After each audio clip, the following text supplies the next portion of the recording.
The sun barely rose over the horizon of Lurith, casting a pale orange glow over the jagged mountains and forests that stretched across the planet. The air was thick and humid, carrying a faint metallic smell that came from the planet's strange minerals. On this world lived the Rethi, a peaceful species with long, slender bodies and soft, golden skin. They were not built for war. Their cities were built for beauty, not defense, with spires that touched the sky and bridges that curved like ribbons. But today, all of that beauty was at risk. Elder Tovan stood at the edge of the city of Nira, watching the sky darken with smoke and the shadows of enormous ships moving closer. The Vorn Dominion had come again.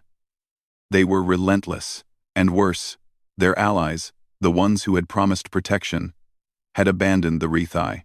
Tovan's heart ached with the weight of betrayal. He had trusted them. He had believed that the other systems would honor their word. But now all that remained was fear. From the streets below, the Rethi citizens moved quickly, gathering their children and the elderly and guiding them into hidden shelters. The streets, usually alive with music and laughter, were now filled with panic and the sounds of rushing feet. Buildings that once shimmered in sunlight now trembled as distant explosions shook the ground. The Vorn ships did not slow down. They had no mercy. They had come to conquer, to enslave, and to take everything the Rethi held dear. Tovan turned to his assistant, a young Rethi named Lyra. Her eyes were wide with fear, but her voice was steady. "Elder, what do we do now? Our allies have left us." Tovan shook his head slowly. "We do what we must. We send a message into the stars. Maybe someone will hear. Maybe someone will come." He walked to a large console in the center of the city hall. The console glowed with blue light, and the panels hummed softly. Tovan activated it, and the device began sending a signal far beyond their system, a call for help to anyone who might listen. He added a personal message, speaking aloud as the machine translated his words into signals that could travel light years. "Please. Someone. Help us. We are alone. Our enemies are strong. Our allies have abandoned us. If anyone hears this, I beg you come before it is too late." The message sent, Tovan slumped into a chair. The weight of hopelessness pressed on him. He knew the odds were slim. Most species would hear this message and do nothing. Most species feared the Vorn, or thought the Rethi's problems were not worth their time. But he had to try. He had no choice. Far across the galaxy, on Earth, the signal reached a listening station orbiting Mars. The station was manned by humans, who had spent years monitoring deep space communications for signs of life or distress. Among them was Megan Ruiz, a young analyst with sharp eyes and a curious mind. She leaned over her console, her fingers moving quickly across the controls as she processed the incoming signal. "Commander Adams, you need to see this," Megan said, her voice calm but urgent. Kyle Adams, a veteran officer with a reputation for quick thinking, walked over. He adjusted the sleeve of his uniform and looked at the console. The screen displayed the Rethi message, distorted but understandable. The words cut through the silence of the station. Kyle frowned. "They're calling for help, and their allies have left them?" He shook his head. "The Vorn Dominion again. These messages, they come from systems already under attack. Why hasn't anyone responded?" Megan shrugged. "Maybe no one wants to get involved. Maybe they think it's too dangerous. But look at the planet's condition, these Rethi. They're peaceful. They don't have weapons strong enough to defend themselves. If the Vorn reach them, there will be nothing left." Kyle ran his hand through his hair, thinking, "We can't just watch this happen. Earth has the means to help. Our Deathworlders can survive conditions that would kill most species. Maybe we can make a difference." Megan's eyes lit up. "We should recommend intervention. We can't let an entire species be wiped out because others turned away." Kyle nodded. "Send the report to Fleet Command. I want a full assessment of what we're dealing with. And prepare the rescue protocols. If the Rethi are still alive when we get there, we need to be ready." Back on Lurith, the Rethi tried to make the best of the chaos. Children clung to their parents, while the able-bodied tried to move supplies and protect their homes. Despite the fear, there was still a sense of dignity. Even in the face of destruction, they did not panic completely. They had each other, and for now, that was all they could hold on to. High above the planet, the Vorn ships moved into position. Their massive hulls blotted out the sun, casting shadows across cities that once glimmered with life. Dropships released squads of soldiers, heavily armored and armed with plasma rifles. The streets of Nira echoed with the roar of engines and the harsh clanging of machinery. Rethi defenders tried to resist, but they were unprepared for this level of aggression. Toven watched the unfolding destruction and felt a cold knot of fear. The Rethi were not weak in spirit, but their bodies and technology were no match for the Vorn. If no one came, this would be the end. He returned to the console, hoping for a reply. Minutes stretched into hours. He whispered a prayer to the stars. Not for himself, but for his people. Meanwhile, on the station orbiting Mars, Kyle and Megan worked tirelessly. They compiled every detail they could about Lurith. The climate, the terrain, the enemy forces. They mapped potential landing zones, escape routes, and the locations of civilian shelters. They discussed strategies, knowing that speed was critical. The Vorn were relentless and would not wait for them to arrive. "Do you think they'll believe us when we come?" Megan asked, watching the faint signal flare from Lurith. "They've been abandoned before." Kyle shook his head. "It doesn't matter if they believe us. We'll show them. Humans don't leave anyone behind. Not now. Not ever." As night fell on Lurith, the first buildings in the outer city began to burn. The Vorn had begun their attack in earnest. Citizens screamed and ran, some falling in the chaos. The Rethi defenders fought with courage, but they were only slowing the inevitable. Toven moved from shelter to shelter, helping those he could, but the destruction was overwhelming. Every explosion, every collapse, made the hope of survival smaller. Then, as if carried by the stars themselves, a faint glimmer appeared in the sky. It was distant, almost imperceptible. But it was there. Elder Toven paused, squinting against the smoke. Could it be a reply? His heart raced, a fragile thread of hope sparking inside him. Could someone have heard? Could someone actually come? On Earth, Kyle Adams stared at the screen, plotting a course through light years of space. The mission would be dangerous. The Vorn would not welcome them. But humans had faced impossible odds before, and they had never turned away. This was not just a mission, it was a promise that those left behind would not be abandoned again. And so, as Lurith trembled under the shadow of the Vorn ships, and the Rethi clung to survival with every breath, the first signal from Earth began to reach their planet. It was slow, distant, and faint, but it carried a single truth. They were not alone. Help was coming. The Rethi did not know it yet, but the arrival of humans, the Deathworlders who could survive the deadliest planets, would change everything. The Vorn had underestimated the galaxy's most resilient species. They did not yet know that Lurith's darkest hour was about to meet a light that would not fade. Toven closed his eyes for a moment and whispered a single word into the smoky air. Hope. For the first time since the invasion began, the word felt real. The signal from Lurith continued to pulse across the stars, finally reaching the command center on Earth. The room was large and filled with screens that displayed distant worlds, ships, and incoming messages. Kyle Adams stood at the center, hands behind his back, staring at the readouts of the Rethi distress call. Beside him, Megan Ruiz worked quickly, typing commands and checking every detail of the signal. "This planet, it's considered a death world," Megan said quietly. She pointed to a holographic display of Lurith. Most species avoid it. The climate, the storms, the terrain. It's deadly. That's why no one came before. And the Vorn are powerful. They've taken other planets in this system before. The Rethi don't stand a chance without help. Kyle nodded, his face hard. "We can't let them die. Earth has the people and the technology to help.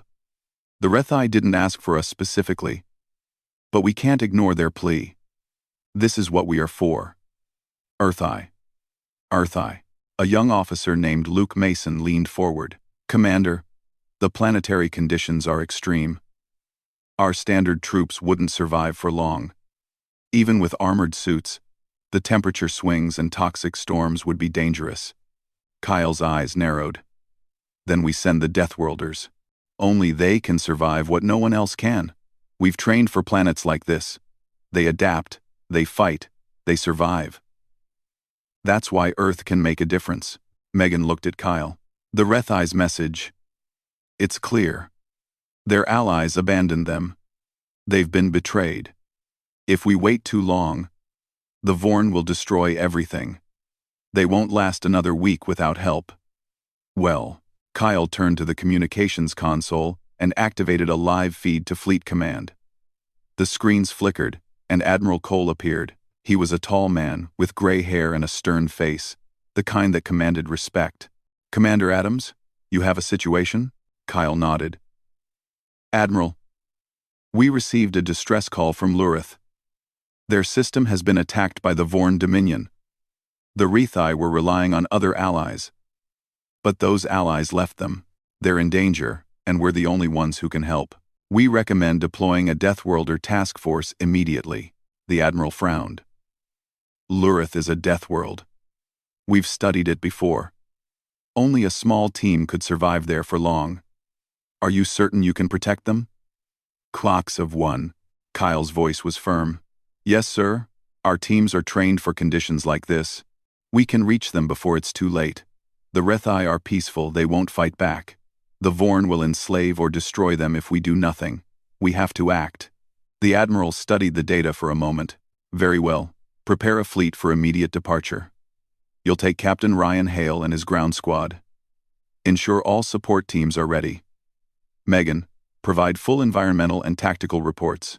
I want a detailed plan for every phase of the operation. Do not fail. Yes, sir, Kyle and Megan said together. As the preparations began, Kyle walked through the command center. Screens displayed the Rethai homeworld, showing their cities, rivers, forests, and mountains. Smoke still rose from the burning outskirts, and faint flashes indicated the Vorn's ongoing attack. Kyle's jaw tightened. They had to arrive before it was too late. Meanwhile, Megan worked tirelessly, compiling data on the planet. She studied the Vorn's movements, mapped possible landing zones, and calculated the safest routes for the Deathworlder squads. She also examined the Rethai's technology and resources. It was clear they could not defend themselves alone, but they could assist if humans guided them.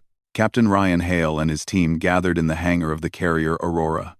The ship was massive, built for long-range missions and equipped to carry heavy troops, vehicles, and supplies. Ryan stood before his squad of Deathworlders, a group of humans trained to survive extreme environments. Listen up, Ryan said, his voice steady and commanding. We're going to Lurith. It's a death world, hot storms, toxic air, unpredictable terrain. You've trained for worse. You can survive this. Our mission is simple. Protect the Rethai and stop the Vorn. They've underestimated us before. They won't do it again. The squad nodded, checking their armor and weapons. Among them was Medic Lauren Price, who adjusted her pack and supplies. She knew her role was critical, keeping the squad alive while also helping the Rethai. A pilot named Jason Ward reviewed flight plans, calculating the quickest approach to the planet while avoiding Vorn patrols. As the Aurora prepared for launch, Kyle and Megan worked side by side in the command room.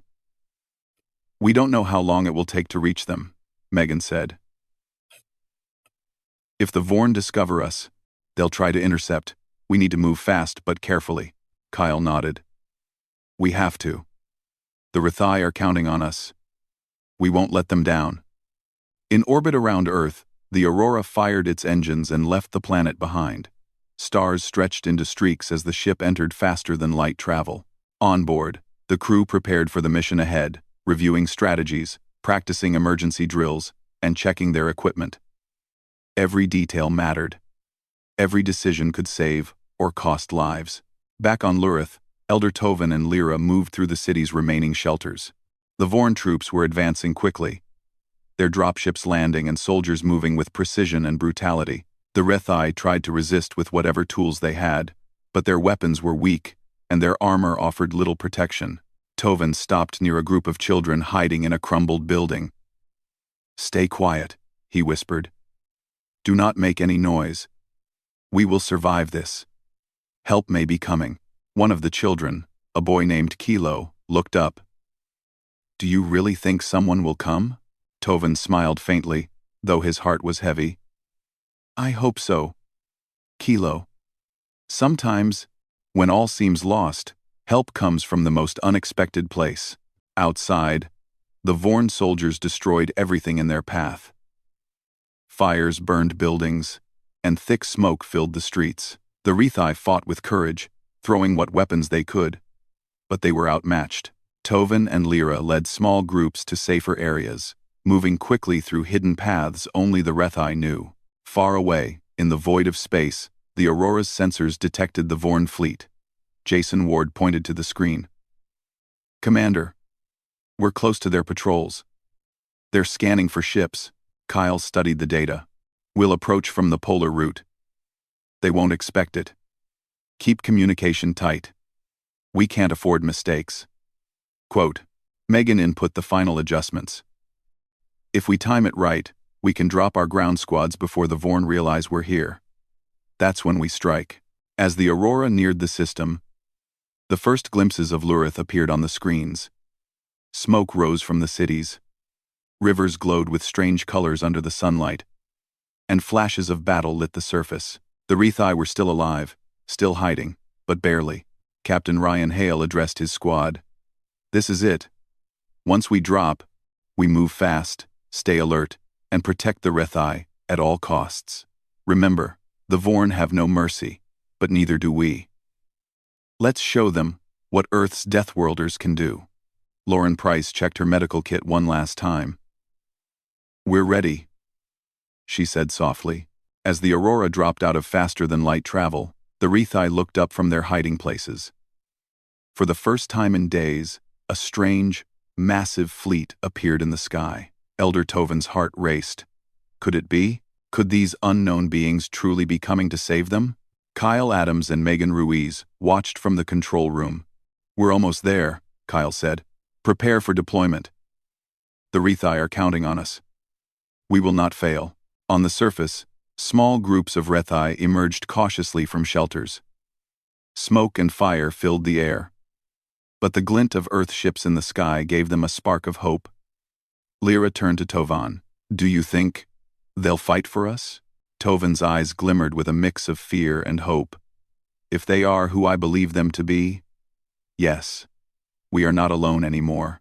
The Aurora descended through the atmosphere, its engines kicking up dust and debris.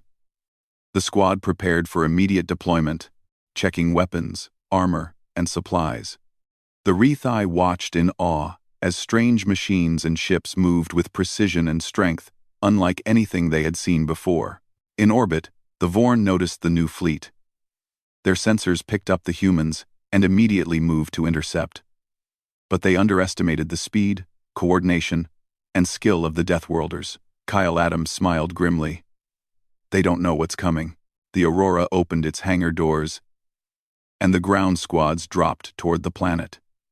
Ryan Hale led the first wave, moving with confidence across the burning landscape.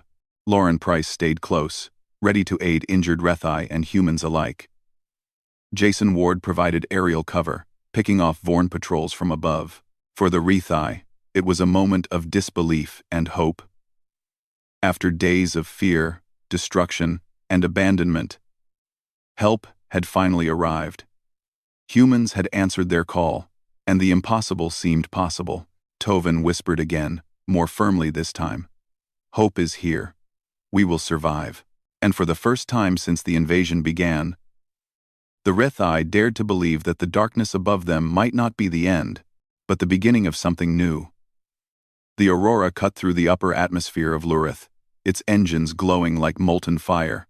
Dust and smoke from burning cities swirled below, creating a hazy curtain between the humans and the surface. Captain Ryan Hale led his squad through the open hangar doors, their landing pods descending like sharp spears. Every Deathworlder was trained for extremes: heat, toxic air, violent storms, but nothing could fully prepare them for the destruction below. Ryan checked his squad one last time. Remember, protect the Rethai. Fight the Vorn. Move fast. Keep together. Medic Lauren Price tightened her straps and checked her kits again. We're ready, she said quietly. Her eyes scanned the city below.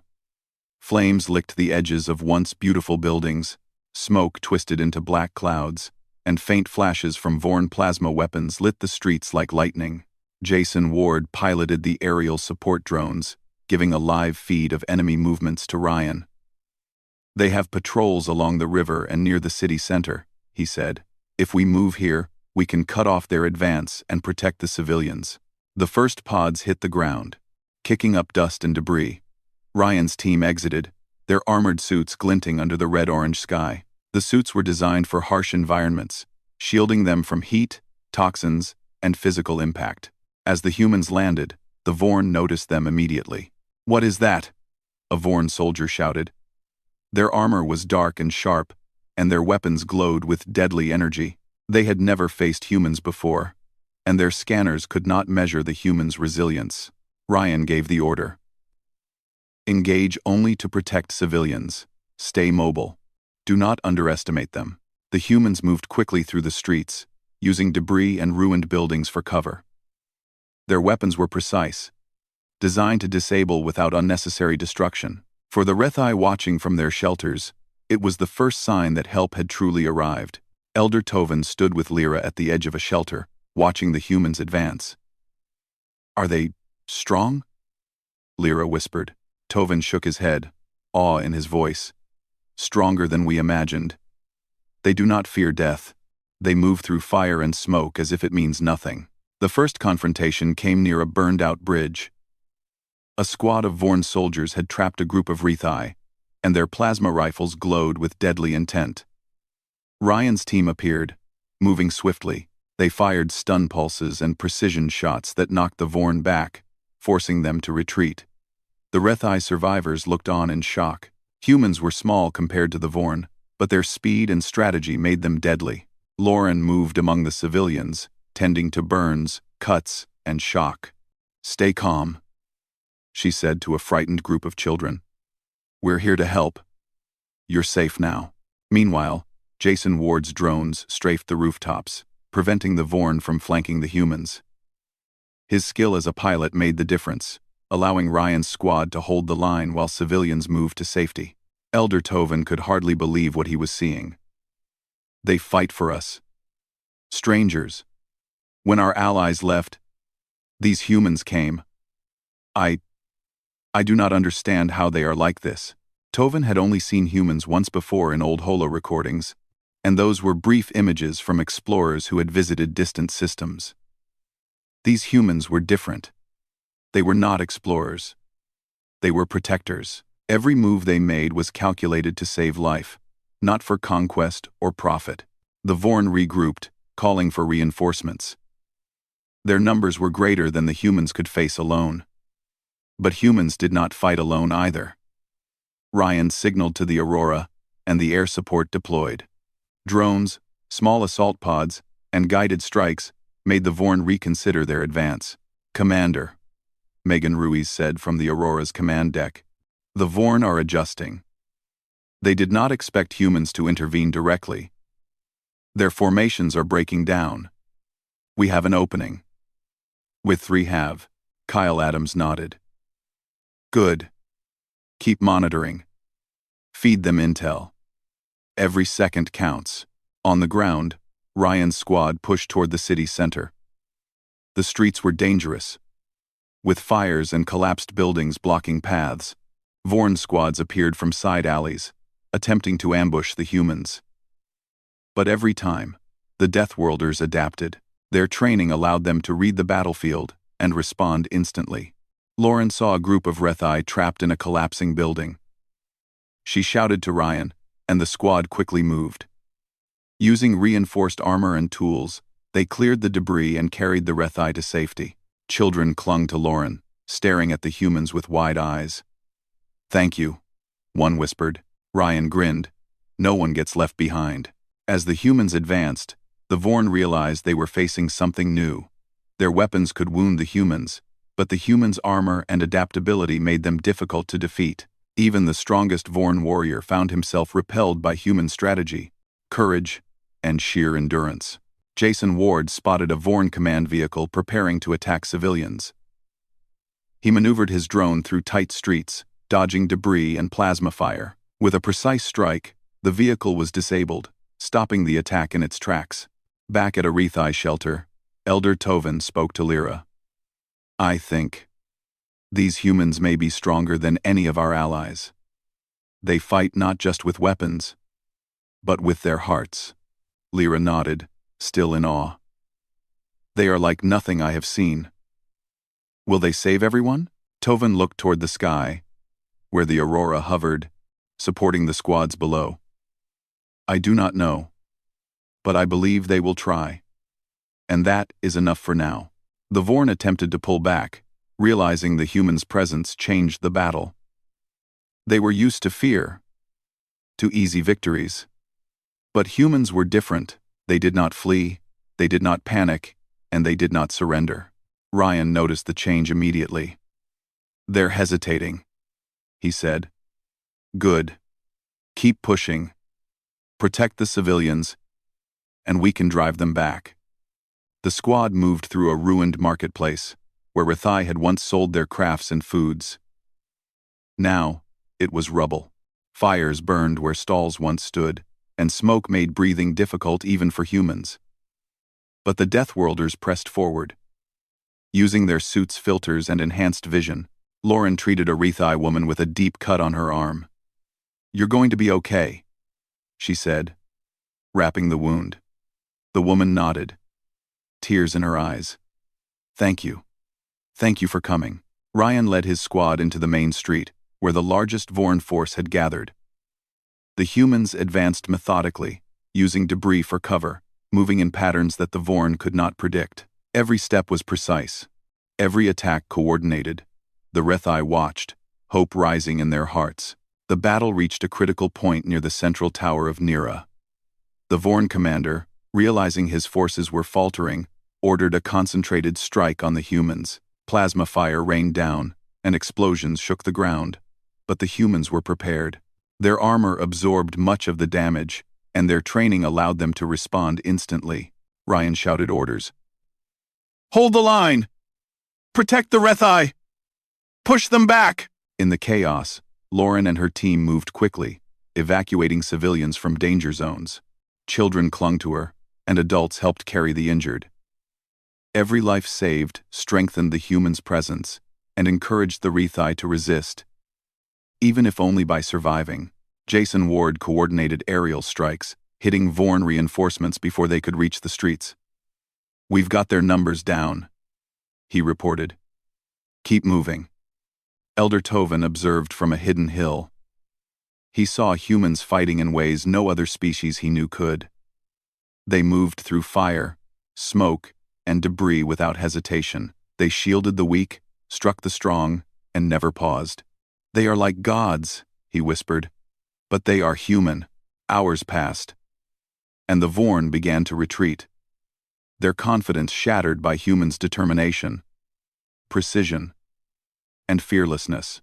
Ryan's squad pushed forward, clearing streets, protecting survivors, and driving the enemy from the city. Finally, the city center was secured. Fires still burned, but the Vorn had withdrawn. The humans had shown that even in the deadliest world, their will was stronger than fear. Elder Tovin approached the humans cautiously, awe in his eyes. You saved us." "How?" "You are not like anyone I have known." Kyle Adams, who had joined the ground team from the Aurora, smiled. "We do not leave those in need behind. You sent a call for help, and we came. That is all. But we will stay until the danger is gone." Lyra stepped forward. "You are remarkable." We thought we were abandoned. And now we have hope. Ryan Hale placed a hand on Tovin's shoulder. Hope is not gone. Not as long as humans are willing to fight for those who cannot fight for themselves. Thanks for watching. The Rethai slowly emerged from hiding, their eyes wide as they saw humans moving through the streets, clearing debris, tending the injured, and standing guard against any return of the Vorn. For the first time in days, the people of Nira felt safe.